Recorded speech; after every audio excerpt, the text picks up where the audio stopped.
dan kula tenaga ahli radikalisme, ekstremisme, terorisme, Densus 88.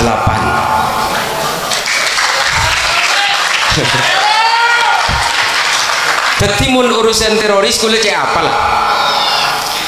Kula ampon apangki atosen teroris, awawancara sareng sejumlah teroris yang ditangkap oleh Densus 88, dan kula ngakseen langsung dalam tatap muka dengan beberapa teroris itu. Wallahi nih asompa kula, teroris nikah penganut faham salafi wahabi, pon larang-terangan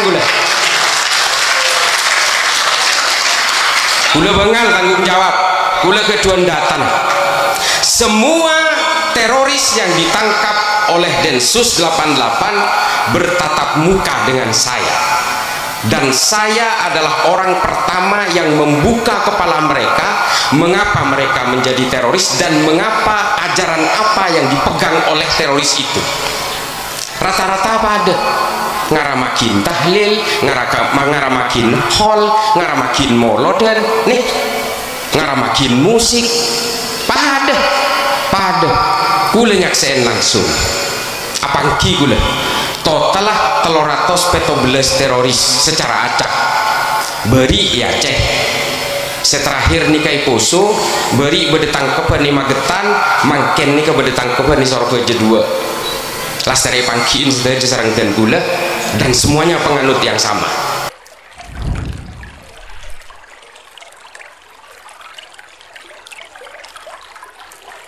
Ini satu pertanyaan yang apakah benar manhaj salaf sebagai cikal bakal teroris? Di pelajaran akidah terkait dengan manhaj salaf itu yang pertama dibahas itu tentang keimanan.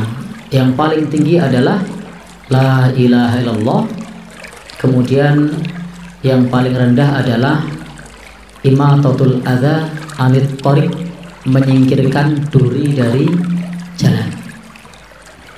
Jadi kalau duri di jalan aja disingkirkan, bagaimana mungkin mau naruh bom?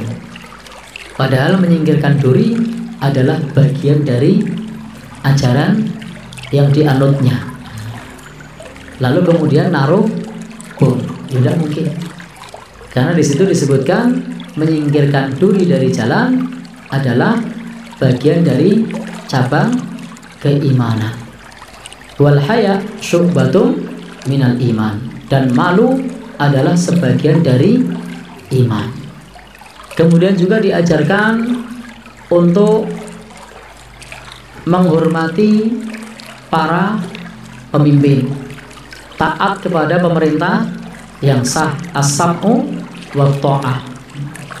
Kemudian juga diajarkan untuk tidak boleh membakar semut misalnya. Semut saja tidak dibunuh, tidak boleh dibakar. Lalu bagaimana mungkin kalau kemudian mengajarkan untuk membakar manusia, untuk menggunakan senjata api untuk membunuh manusia? Padahal kita mengetahui melalui para salafus soleh, kita mendapatkan ajaran dari Rasulullah SAW, membakar semut saja dilarang, apalagi nyawa manusia. Dan kita juga mengetahui sebagaimana dikutip oleh Imam Az-Zahabi, laqatlul mu'min a'zamu 'indallah min zawalid dunya. Sungguh nyawa seorang mukmin itu lebih agung, lebih besar di sisi Allah daripada hilangnya dunia. Jadi betapa berharganya jiwa orang yang beriman. Lalu bagaimana kalau orang kafir? Nabi bersabda, man qatala mu'ahadatan lam yarih raihatal jannah. Barang siapa yang mengganggu orang kafir yang terikat perjanjian damai, maka tidak akan mencium bau surga. Jadi kepada orang kafir saja tidak boleh dibunuh, karena tidak akan mencium bau surga. Itu disebutkan seperti itu dalam hadis Nabi Shallallahu Alaihi Wasallam. Lalu bagaimana kalau mengganggu mereka? Nabi bersabda, man adza dzimmiyan fa ana khosmuhu yaumal qiyamah. Barang siapa yang mengganggu orang kafir dzimmi, orang kafir dzimmi itu orang beda agama yang ada di sekitar kita, yang tunduk kepada penguasa yang sah. Maka barang siapa mengganggu orang dzimmi, maka akan menjadi musuh Nabi pada hari kiamat. Hadis-hadis inilah yang dipelajari di dalam manhaj salaf dari Nabi Shallallahu Alaihi Wasallam. Maka ini adalah ajaran yang sangat mulia, yang jauh dari kekerasan, yang jauh dari pertumpahan darah. Bahkan disebutkan innad dima'akum wa amwalakum wa a'radakum haramun alaikum.